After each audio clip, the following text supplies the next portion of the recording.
कोशिका जो रक्त नलिका को स्थारित करते हैं किस ऊतक से संबंधित है?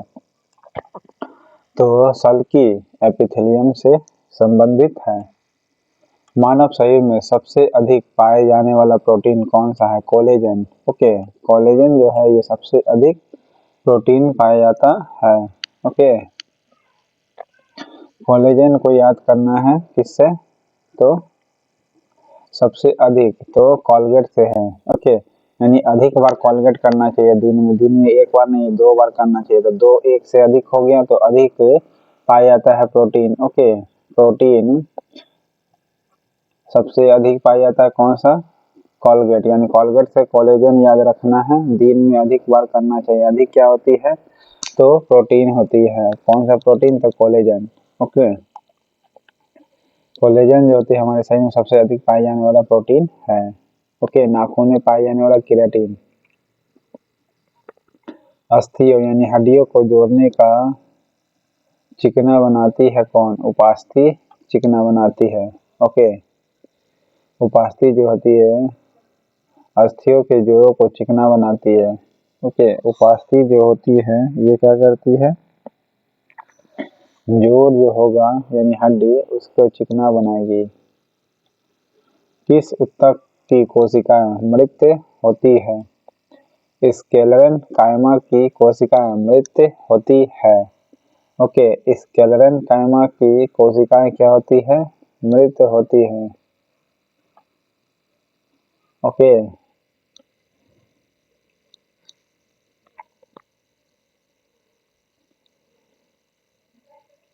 स्क्लेरन कायमा जो होती है किस ऊतक की कोशिकाएं मृत होती है? तो स्क्लेरन कायमा की। ओके, इसको कैसे याद रखना है? कोशिका मृत स्केल एक खास पैमाने पर यानी एक खास स्केल पर भगदड़ में मृत्यु हुई है। खास स्केल पर भगदड़ में मृत्यु हुई। कुंभ में क्या हुआ था? स्केल लेवल पर क्या हुआ था? भगदड़ हुआ था जिस कारण से मृत्यु हो गया था। ठीक है, तो एक स्केल से याद रखना है। स्केल लेवल पर यानी बहुत हाई लेवल पर भगदड़ हुआ था। ये पहली बार ऐसा था भगदड़ जो बार बार हो रहा था। ओके, तो स्केलर कायमा जो है ये जो क्या है? कोशिका मृत होती है। ओके, यानी एक स्केल पैमाने पर भगदड़ हुआ था जिस कारण से मृत्यु हुई। तो ऐसे याद रखना है स्केलन कायमा जो कोशिका मृत हो गई। निम्न में से कौन एक संयोजी ऊतक नहीं है? संयोजी ऊतक नहीं है कौन? त्वचा। त्वचा जो है एक संयोजी ऊतक नहीं होगा। ओके, बाकी स्नायु, अस्थि और कंडरा ये है, यानी टेंडन होगी, अस्थि होगी, स्नायु होगी, ये संयोजी ऊतक है, त्वचा नहीं है, ये एपिथेलियमी ऊतक है। ओके, संयोजी ऊतक नहीं, संयोजी ऊतक जैसे ब्लड होता है। ओके,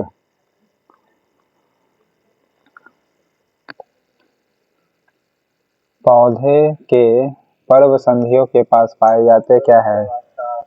पौधे का जो पर्व संधि होती है उसको पाए जाते हैं। पौधे के पर्व संधियों के पास पाए जाते क्या? अंतर्वृष्ट विभाज्योतक। अंतर्वृष्ट विभाज्योतक किसे कहते हैं? देखिए, ये मान लीजिए कोई तना है, यहाँ से एक और तना निकल गया, तो इसे इस पॉइंट का नाम क्या है? इस पॉइंट का ही नाम होगा पर्व संधि। पर्व संधि का मतलब दूसरा संधि निकल जाता है, यानी दूसरा तना निकल जाएगा। ओके, तो पौधे का पर्व संधि के पास पाए जाते हैं क्या? इसे अंतर्विष्ट विभाज्योतक कहा जाता है। अंतर्विष्ट विभाज्योतक। अंतर्विष्ट विभाज्योतक क्यों कहा जाता है इसे? क्योंकि देखिए, विभाज्योतक किसे कहते हैं? जो विभाजित होता है। ओके, तो इसे अंतर्विष्ट विभाज्योतक कहेंगे क्योंकि ये अपने एक लाइन से ही अंदरे अंदरे क्या करती है? एक और पैदा करती है। ओके, अंदरे अंदरे क्या करती है? एक और लाइन पैदा कर देती है, इसलिए अंतर्वृष्ट विभाज्योतक कह देंगे। ओके, तो इस प्रकार आपको ट्रिक से याद रखना है। ओके, पर्व संधि किसे कहेंगे? एक तना से दूसरे तना फिर से निकल जाए तो उस पॉइंट जहां से निकल रहा उसे पर्व संधि कहेंगे। और अंतर्विष्ट क्यों कहा गया? विभाज्योतक। देखिए, विभाज्योतक का मतलब विभाजन होना। तो देखिए, एक लाइन से जा रहा था दूसरा लाइन बिगड़ गया यानी विभाजित हो गया, दूसरा लाइन विभाजित हो गया तो विभाजोतक कहला गया। ओके, और अंतर्विष्ट क्यों कहलाया? अंतर्विष्ट इसलिए कराया क्योंकि ये अंदरे अंदरे एक और का निर्माण करता है। अंदरे अंदरे क्या करता है? एक और का निर्माण करता है। अंतर्विष्ट याद रखना है। ओके, इस प्रकार ट्रिक से ध्यान रखिएगा। तने और जड़ की परिधि में स्थित कौन सा उत्तक होता है और उनकी मोटाई में वृद्धि करता है? तो कौन होगा? पार्श्व विभाजोतक होगा। ओके, पार्श्व विभाजोतक जो होगा ये तने और जड़ की परिधि में स्थित होती है। कौन? पार्श्व बताए थे। जड़ की परिधि, परिधि बोला है। ओके, ये मान लीजिए कितना मोटा पेड़ है। ओके, तो ये चारों ओर रहेगी, ठीक है, यानी परिधि पर रहेगी। कौन? पार्श्व विभाजोतक, जिससे कि मोटाई बढ़ते जाती है। ठीक है, परिधि का मतलब किनारे में, तो पार्श्व और किनारे वाला को क्या कहते हैं? पार्श्व कहते हैं। ओके, ये बताए थे पहले वाले वीडियो में। उनकी मोटाई में वृद्धि होती है तो पार्श्व विभाजोतक के कारण। देखिए 70% लोगों ने सही मारा है, यानी इजी से मॉडरेट लेवल क्वेश्चन था। अस्थि की अधात्री बनी होती है। अस्थि की जो अधात्री बनी होती है किससे? कैल्शियम फॉस्फेट से बनी होती है। ओके, अस्थि की अधात्री का मतलब है हड्डी किस चीज से बना होता है, ये चीज बोल रहा है। कैल्शियम फॉस्फेट से बनी होती है। ओके,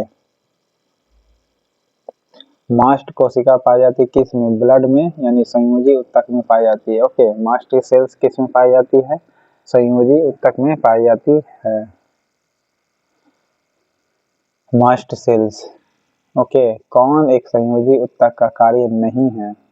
एंजाइम जो है स्रावित करना, ये संयोजी उत्तक का कार्य नहीं है। ओके, ब्लड का काम नहीं है, यानी मास्ट कोशिका का कार्य नहीं है। बाकी संवहन करना, संवहन का मतलब होता है एक जगह से दूसरे जगह ट्रांसफर करना। जैसे ब्लड, ब्लड एक जगह से दूसरे जगह ट्रांसफर करेगी ही करेगी, तो संवहन करवे करेगा संयोजी उत्तक, बिल्कुल। ओके, फिर सहारा प्रदान करना, सहारा भी प्रदान करता है। ब्लड एक जगह से दूसरे जगह पर भेज रहा है तो क्या कर रहा है? सहारा ही प्रदान कर रहा है, ताकि वो हाथ काम करता रहे, झुंझुनी ना हो, काम करता रहे, चलते फिरते रहे। ओके, सहारा प्रदान कर रहा है। और संबंध करना, संबंध में रिलेटिव करना, जी हाँ बिल्कुल, एक दूसरे से जुड़ा रहेगा तभी तो काम करते रहेगा, ना केवल भेजेगा बल्कि उससे जुड़ा भी रहेगा, रेगुलर सर्कुलेट होते रहेगा, ट्रांसफर और सहारा भी प्रदान करेगा। ये सब संयोजी उत्तक का कार्य है। इसका संयोजी उत्तक का कार्य एंजाइम रिलीज नहीं करता है बस। किसकी संरचना नलिका कर होती है? इनमें के द्वारा पानी और खनिज लवण ऊर्ध्वाधर संवहन होता है। तो दोनों होती है, ट्रैकेट्स का भी और वाहिकाएं का भी। ओके, ट्रैकेट्स का भी और वाहिकाएं का भी।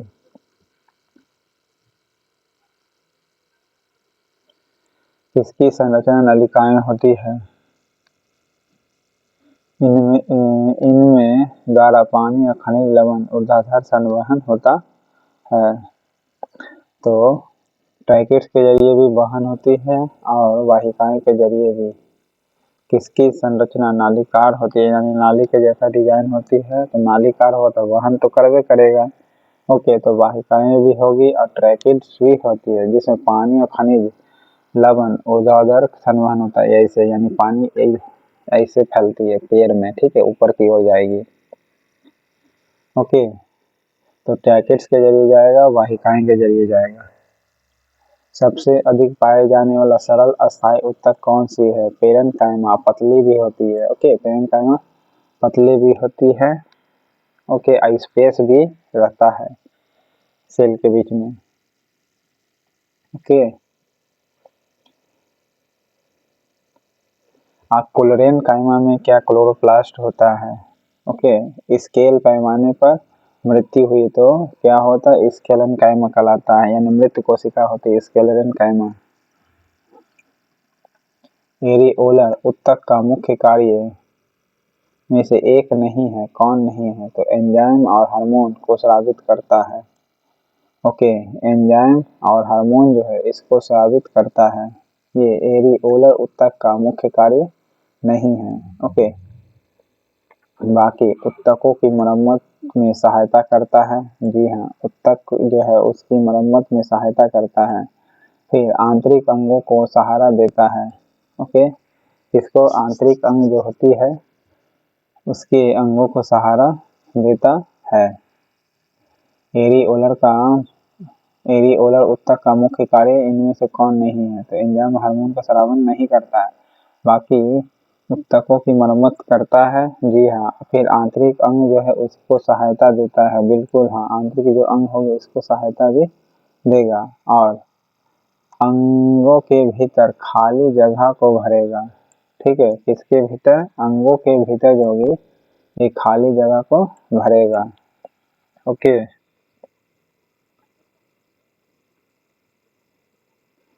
रक्त में यानी ब्लड में प्लाज्मा नामक एक तरल मैट्रिक्स होती है। क्या होती है? मैट्रिक्स। प्लाज्मा को कहा जाता है मैट्रिक्स। ओके, रक्त में जिसमें लाल रक्त कणिकाएं, श्वेत रक्त कणिकाएं और प्लेटलेट्स रहते हैं। ओके, करते गलत हो गया। ओके, रहते हैं या करते हैं। तो किसमें होता है प्लाज्मा? प्लाज्मा में क्या क्या होता है? व्हाइट ब्लड सेल भी, श्वेत ब्लड सेल भी, ओके, आरबीसी, डब्ल्यूबीसी और प्लेटलेट्स तीनों होती है। और प्लाज्मा को मैट्रिक्स कहा गया। मैट्रिक्स का मतलब ये होता है एक से अधिक की चीज को क्या करना, ग्रहण करना या कंट्रोल करना। ओके, तो प्लाज्मा में होता है एक से अधिक। देख रहे हैं WBC, white blood cell, RBC या प्लेटलेट्स, ये प्लाज्मा में होती है। प्लाज्मा को मैट्रिक्स ही कहा जाएगा। ओके, लसिका कहाँ बनती है? लार में बनती है। हैवर्सियन तंत्र पाया जाता है किसमें? हैवर्सियन तंत्र अस्थि में पाई जाती है। ओके, हैवर्सियन तंत्र जो होती है पाया जाता है किसमें? अस्थि में। ओके, हड्डी में पाई जाती है। हैवर्सियन तंत्र पाई जाती है अस्थि में। ओके, ब्लबर क्या है? एडिपोज है। दो वृक्क के आकार की कोशिकाएं किससे घिरे रहती है? जिन्हें रक्षी कोशिकाएं कहते हैं। तो स्टोमेटा को कहते हैं। ओके, दो वृक्क के आकार की कोशिकाएं किससे घिरे रहती है? जिन्हें रक्षी कोशिकाएं कहते हैं। ठीक है, रक्षी कोशिकाएं कहते हैं तो स्टोमेटा से घिरा होता है। बताए थे इधर स्टोमेटा का डिजाइन दिखाए थे ना, पिछला वीडियो आप देखेंगे तो ये दो रक्षी हो गए, एक इधर एक इधर, ये स्टोमेटा का डिजाइन है। ओके, दो वृक्क के आकार की कोशिकाएं किससे घिरे होते हैं? इन्हें रक्षी कोशिकाएं कहते हैं तो स्टोमेटा से घिरे होते हैं। ओके, स्टोमेटा से घिरे होते हैं। ये रक्षी कोशिकाएं कहला गया। कौन? स्टोमेटा। ओके, अब ब्रिक के डिजाइन की तरह दिखाई पड़ता है ये ब्रिक की तरह डिजाइन का। ओके, किडनी की तरह। जिन पैरेन्काइमा में पौधे को तैरने के लिए हवा की बड़ी गुहिकाएं होती है उसे क्या कहते हैं? तो एरेनकाइमा कहते हैं। ओके, जिन पैरेन्काइमा में पौधे को तैरने के लिए हवा की बड़ी गुहिकाएं होती है उसे क्या कहते हैं? तो एरेनकाइमा कहते हैं। क्या कहते हैं? एरेनकाइमा। देखिए, अब एरेनकाइमा को भी आसानी से आप याद कर सकते हैं। एरन का मतलब होता है एयर, एरन एरन, एरन एयर, एरन एयर, याद रखना। एरन से एयर, एरेनकाइमा याद रखना। ओके, ये हवा की बड़ी गुहिकाएं होती है उसे क्या कहते हैं? तो एरेनकाइमा कहते हैं। जिन पैरेन्काइमा में पौधे को तैरने के लिए यानी पौधे को तैरने के लिए हवा की बड़ी गुहिकाएं होती है उसे क्या कहते हैं? एरेनकाइमा। एयर के कारण ही क्या होती है, कोई पत्ता पानी पर तैरते रहती है। यहाँ खुद लिख रहा हवा की बड़ी गुहिकाएं होती है तो कौन होती है? एरेनकाइमा। क्लोरेन काइमा क्या होती है? बताया था, क्लोरोप्लास्ट होती है। ओके, या क्लोरोफिल कहिएगा। स्केलन काइमा क्या होती है? मृत कोशिकाएं होती है। ओके, अब कोलेन काइमा क्या होती है? कोलेन काइमा जो होती है लचीला अस्थायी ऊतक है। ओके, लचीला होती है पेड़, इसी के कारण। क्लोरेन काइमा का क्लोरोप्लास्ट होता है। क्लोरेन कोलेन काइमा का मुलायम होती है यानी लचीला होती है प्लांट। परीक्षण के लिए कोशिकाओं या ऊतकों को शरीर से अलग करना क्या कहलाता है? बायोप्सी कहलाती है। ओके, किसी चीज को परीक्षण करना, जैसे कोशिका को या ऊतक को शरीर से अलग कर दीजिएगा तो उसे बायोप्सी कहिएगा। ओके, बायोप्सी किया जाता है। तने की परिधि या मूल में वृद्धि डैश के कारण होती है। किसके कारण होती है? पार्श्वीय विभाजोत्तक के कारण। ओके, पार्श्वीय विभाजोत्तक क्या है? देखिए, तने की परिधि, परिधि तो बताए थे किसी प्लांट है, प्लांट का चारों ओर वाला क्या कहलाता है? परिधि आपको सिखाए थे। ओके, तो परिधि यानी चारों ओर वाला को क्या कहते हैं? परिधि कहते हैं। इसमें दे ही रहा है तो परिधि को ही दूसरा शुद्ध हिंदी नाम पार्श्व कहलाता है। परिधि का मतलब होता है बाहर वाला, ठीक है, यानी बाहर वाला का दूसरा नाम पार्श्वीय कहलाता है। ओके, तो पार्श्वीय विभाजोत्तक याद रखिएगा। तो तने की परिधि हो या मूल में वृद्धि करना हो, किसके कारण होती है? तो पार्श्वीय विभाजोत्तक के कारण होती है। ओके, अंतर्विष्ट विभाजोत्तक क्या होता है? एक तना से दूसरा तना निकल जाता है तो अंतर्विष्ट विभाजोत्तक कहलाती है, जहां से निकलता है। ओके, और शीर्षस्थ विभाजोत्तक किसे कहते हैं? इसे कहेंगे, ये ऊपर की ओर ठेलेगा प्लांट को और नीचे की ओर, जैसे जड़ का बढ़ना भी शीर्षस्थ विभाजोत्तक का ही लक्षण है। जाइलम के कारण वाटर जाती है। निम्न में से कौन एक रेशेदार प्रोटीन नहीं है? तो एंजाइम जो एक है रेशेदार प्रोटीन नहीं है। ओके, कौन एक रेशेदार प्रोटीन नहीं है? तो एंजाइम नहीं है। ओके, अब कोलेजन क्या है? कोलेजन हमारे शरीर में पाए जाने वाला सबसे ज्यादा प्रोटीन है। बताए थे कोलेजन जो है हमारे शरीर में पाए जाने वाला सबसे ज्यादा प्रोटीन है। केराटिन नाखून में पाई जाती है। ओके, केराटिन प्रोटीन होती है। पौधे को यांत्रिक सहायता प्रदान करता है कौन? कोलेन काइमा। ओके, मैकेनिकल सपोर्ट कौन देती है? कोलेन काइमा, क्लोरोन काइमा नहीं बल्कि कोलेन काइमा। ओके, बताया था यांत्रिक सहायता प्रदान करती है, यानी मैकेनिकल सपोर्ट को सपोर्ट देती है और लचीला बनाती है। तो कौन? कोलेन काइमा। ओके, ये पौधे को यांत्रिक सहायता प्रदान करता है तो कौन करती है? कोलेन काइमा करती है। ओके, स्केलेन काइमा जो होती है मृत कोशिका होती है।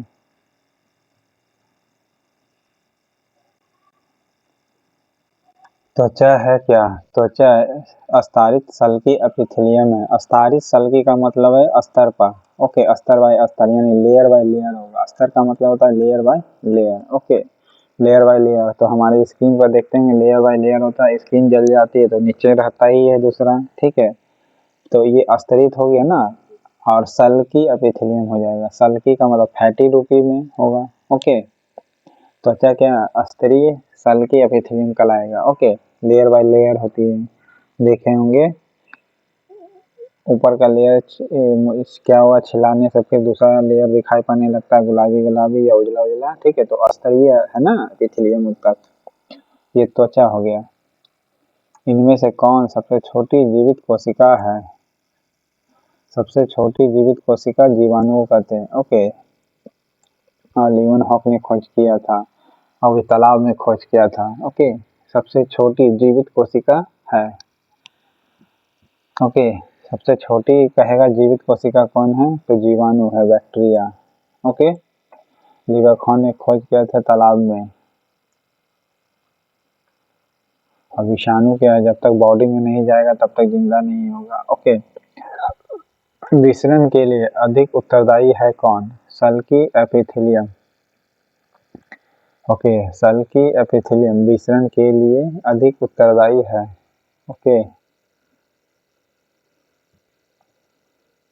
सल्की एपिथेलियम जो होगा ये विसरण करेगा। ओके, यानी गैस को निकालना, बाहर करना, जैसे कार्बन डाइऑक्साइड लेता है ऑक्सीजन छोड़ता है, ठीक है, कौन? पेड़ पौधा। तो सल्की एपिथेलियम होती है। ओके, कंफ्यूजन करने के लिए देखिए सब में एपिथेलियम डाल दिया, लेकिन किसको? तो सल्की याद रखना। विसरण के लिए कौन सा हुआ? सल्की। ओके, रन करने के लिए क्या चाहिए, ससरना होगा। तो सल्की जो होती है चिकनी होती है, ससरने वाला। ओके, सल्की जो होती है ससरने वाला होता है। रन किस पर आप करिएगा, तो रन कैसे करने लगता है, ससरते ससरते। ठीक है, ससरना का मतलब क्या हुआ, ससरते हुए रन कर रहे हैं। ठीक है, ससरते हुए रन कर रहे हैं यानी सल्की एपिथेलियम याद रखना है। तो 20 रन में रन देख रहे हैं, सल्की में सल्की देख रहे हैं, सल्की में ससरना यानी रन कैसे कर रहे हैं, ससर के कर रहे हैं। ओके, ये अधिक उत्तरदायी होगा। विषण के लिए अधिक उत्तरदायी कौन है, सल्की एपिथेलियम। पेरेन्काइमा उत्तक का कार्य है कौन, भोजन का संचित करना है। ओके, पेरेन्काइमा का कार्य क्या है, भोजन को संचित करना है। पेरेन्काइमा को बताए थे भोजन को संचित करेगा। ओके, स्टोर करेगा, ना कि संवहन करेगा। अब पौधे को कौन लचीला करेगा, कोलेनकाइमा करेगा। ठीक है, पेरेन्काइमा उत्तक का कार्य क्या है, भोजन को संचित करना, और ये पतला रूप में रहता है पेरेन्काइमा। ठीक है, अब भोजन को स्टोर करके रखेगा कौन, तो पेरेन्काइमा। ओके, भोजन को स्टोर करके रखेगा कौन, पेरेन्काइमा। मानव शरीर में सबसे अधिक पाए जाने वाला टिश्यू है कौन, संयोजी टिश्यू यानी ब्लड। ओके, फिर स्नायु भी तो संयोजी कहलाता है ना। ओके, तो मानव शरीर में सबसे अधिक पाए जाने वाला टिश्यू कौन सी हो जाएगी, संयोजी। ओके, संयोजी जो होगी ये सबसे अधिक होगी। एपिडर्मिस के नीचे कोशिकाओं की कुछ परत होती है जिसे डैश कहते हैं, किस क्या कहते हैं, डैश यानी सरल अस्थायी उत्तक कहते हैं। ओके, ओके, एपिडर्मिस के नीचे कोशिकाओं की कुछ परत होती है जिसे क्या कहते हैं, सरल अस्थायी उत्तक कहते हैं। क्या कहते हैं, सरल अस्थायी उत्तक कहते हैं। एपिडर्मिस के नीचे कोशिकाओं की कुछ परत होती है जिसे क्या कहते हैं, डैश कहते हैं, तो सरल अस्थायी उत्तक कहते हैं। ओके, एपिडर्मिस के नीचे होती है,